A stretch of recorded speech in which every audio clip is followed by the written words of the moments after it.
So sort of starting off from this column over here, we see the Knight of Rods reversed, and reversals just tend to emphasize a little bit of a glitch or a stalling sometimes of energy that you're pondering upon around the subject matter. Underneath we have man holding a coin, and then we have ground yourself. So with this page or Knight of Rods upturned, it would suggest to me that possibly things to do with your creative ideas or projects going on in your life, or possibly for some of you career aspirations or ideas or your job, and that also relates to finances, could be up in the air. So this ground yourself down here makes really logical sense. And speaking of grounding, there's some nice thunder rolling along in the background there, and that's a very grounding perspective in life. When the Knight of Rods is turned up, it's almost as upside down. It's almost as if some of your energy might be flying out and not being captivated. So your ideas are either they're starting off, or you're not able to necessarily bring them into this realm to carry them on, or to turn them into solid fuel and get them to activation stage. So for some of you, this might even encapsulate things such as attempting to apply for new jobs, or getting new projects together, or ideas, or any of those sort of things. And because we have the man holding a coin underneath this, he's actually quite a good omen to have coming into your reading. He could be someone who is there to help support your ideas, or to perhaps be the one who sets you off in a certain direction, and it could be pertaining to money or finances. This could be how you invest your finances, or how you are choosing to spend your money, or how you are gaining money, such as employment. He could literally be someone offering you advice, like an advisor or a mentor or a bank manager.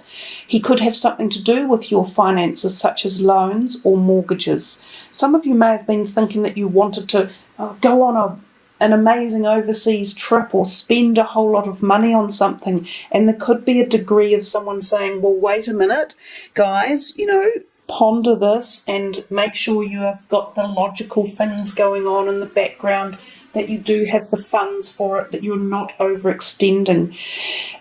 He could also be someone who comes in, such as a new employer or a boss, or for some of you in your own business, this could be yourselves trying to stabilize or ground a business. And it could be for some of you that you have had employees leave. You might have had a whole lot of people leave your area or your field of work or employment or business, and you're looking to try and find new ones.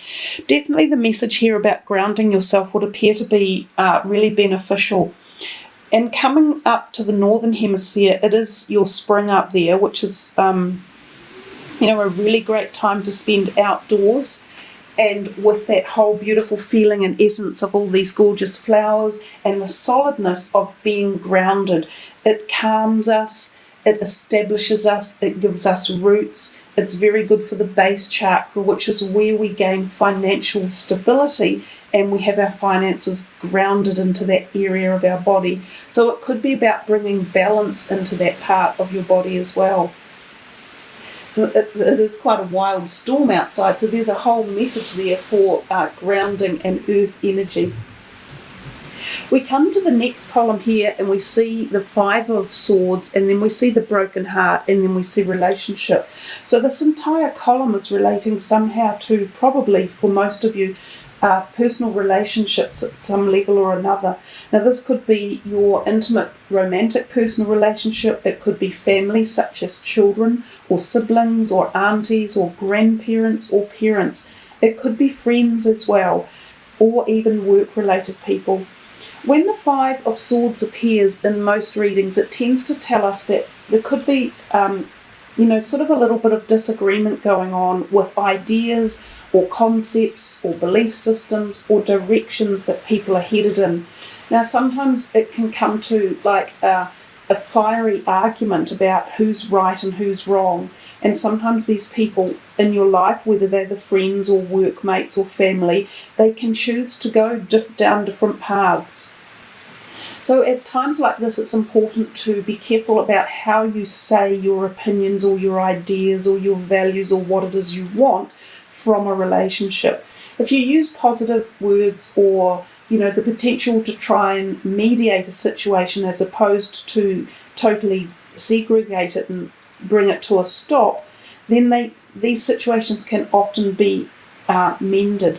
However, there seems to be a degree in this pathway here that there's a suggestion that there is a passing of the way for some of you, or like something coming to an end, and somehow one of you or some of you are going in different directions.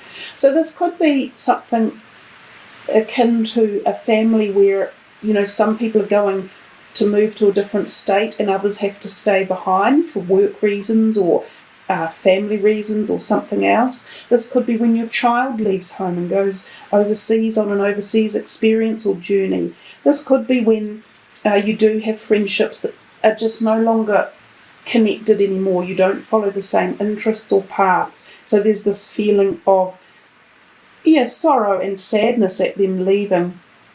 But oftentimes, if there has been energy of conflict or misunderstandings around a relationship in your life, it's suggesting down here with this card in particular that things are coming to a lighter phase, that things are moving on and for the better. The relationship card says your primary relationship is with yourself and God, and every other relationship follows from there. To attract, heal, or balance a relationship, then snuggle more closely with your loving Creator. As you feel safe and loved within, so shall your other relationships bloom and prosper. So even though we may see some relationships move apart or distance themselves from a close connection, there's definitely alignment here with more light coming in and new relationships coming as well. So it's that same old saying, when one door closes, another always opens. We come to this row here and we see the reversed Hermit, then the fourth chakra, which is the heart chakra again. So you have two hearts right next to each other, and then you have this as well, and this heart chakra down here. So there is actually a lot of love in your relationship, and there's a lot of emotion and a lot of feeling. And at the same time, if we go back to the words that I used at the beginning of the reading, where I said compassion and the pink heart and dropping dramas off surrounding others and speed, nearly everything that I said originally has occurred within this reading, especially the reference to the pink heart and compassion. So compassion may be called for, especially in this card here. But coming back to this line, we also see again still the emotions, and we see the child card. So this could be in reference to maybe a child of your own or a family member that could be considered young, or the energies of a sibling as well. The fourth chakra, Archangel Raphael, with the heart, he does offer heart healing for wounded hearts. So that's hearts in pain, and we've seen that over here. So just remember, if there is loss coming, that there is always healing that takes place, and there are learning lessons from it, and there is growth, and there is always another door opening, and it looks as though you still have plenty of caring around you as well.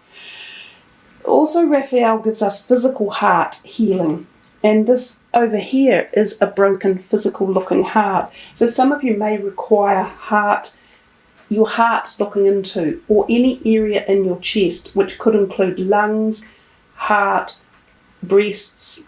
Any of those sort of things could be energies that are also surrounding you from the physical perspective that could need attention during the month of May. The Hermit reversed still talks to us about the need to spend time alone, and often gaining sort of a spiritual perspective from that and some sort of enlightenment, although it could be an enlightenment that you least expected, or you haven't fully come to terms with yet, or you don't fully understand, and that's why the Hermit is reversed. So some of this could be playing emotions through your heart energy, and some of it could be involved in children in your life one way or another. So and that's Zeus up there in the clouds, having a great time, encouraging us all to listen and to explore as well. So a lot of this feeling of either trying to understand something or a situation, or the need for compassion or heart healing could involve a child or children in your life as well. Perhaps for some of you, you are even contemplating going into a realm where you are dealing with children. They could be foster children, or it could be teaching, or it could be mentoring, or it could be supporting some sort of charity that deals with children. It could be something like becoming a Scouts leader as well, or involved in coaching. It may be all sorts of things along these lines that you could be pondering. The reversed hermit can also lead to suggestions that some of you may be rekindling a past romantic relationship or feeling or connection. And we certainly see plenty of this connection and energy and love type thing going on in your reading. So it is a reading with a lot of emotional essence behind it, sort of very personal stuff for you, I think, Sagittarius. Not necessarily so much about everyone else, but it seems quite an intensely personal reading for you and how your feelings are. We come to the last column here and we see the Ten of Wands, and then this beautiful caring connection and the heart chakra again. So the Ten of Wands can sometimes symbolise feeling a little bit drained or overworked, or feeling as though there's been a burden upon your shoulders, literally, as the card suggests. Sometimes this is a suggestion to slow down and take a little bit of time out. And I think we see that with the reversed Hermit card as well. It's about getting back to nature, grounding yourself a little bit more, making sure you are giving your body all the right tools for having a healthy life. So enough rest and diet and food and vitamins and minerals, enough of the pleasure things in life too, such as enjoying a day's outing, or enjoying quiet time, or enjoying time spent with family or good friends.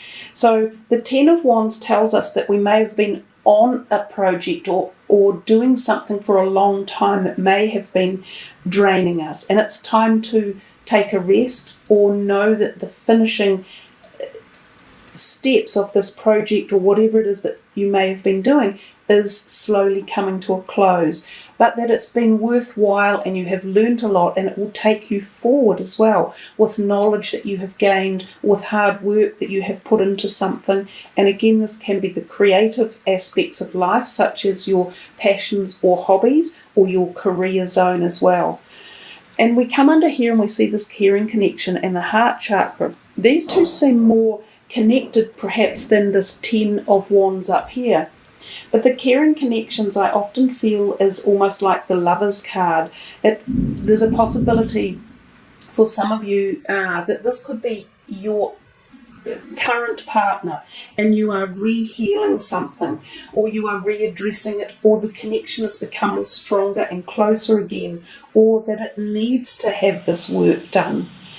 And yet for others of you, there is definitely this possibility of a new person in your life, possibly from the past, so someone you may have already known, but that it's kind of a new relationship again, and it feels as though it could be very special and very close soulmate relationship. Sometimes we talk about the emergence of the twin flame energy, or that heightened spiritual awareness, and I think because of the Hermit in here, we talk about a degree of spirituality, as well as the Archangel Raphael, who is here as well. So love is in the air, and love is in the heart, and healing is in the air, and healing is in the heart. So yeah, keep an eye out for that, for those of you looking for new romance in the month of May. As I say, you may have been seeing an old romance out the door, but it appears there's another one very close by. This one down here I have sort of saved for last. It is the last card, obviously, but there are several messages within this one, and I think some of them are quite beautiful. So the heart chakra talks to you about love, especially. So love being the last card of the reading will take you into June, which is after May. So the area of love is on your mind, and this can be personal love, it can be the awakening of the activation of love and the heart chakra energy. It can be romances, it can be love of life, the greater perspective of love. It can be self-love. It also talks about romance and partnerships. It also talks about health, healing, of your heart and needing to check things such as your cholesterol, your blood pressure, your diet. Some of you, as I said earlier, may be getting things like an MRI or need your heart checked. And the other perspective of this is that this can be a message from deceased loved ones who passed due to a heart issue, or a chest issue, usually heart attacks or stroke or cancer of the breast type area, or lungs, cancer of the lungs or something like that. This can be a message to say that they are around you at this time and they are just letting you know of the love that they give you and the support as well, and they know that you loved them. So for some of you, this might be a time of a very close anniversary of the passing of a death of a loved one, and this can often be a parent or a grandparent or a sibling.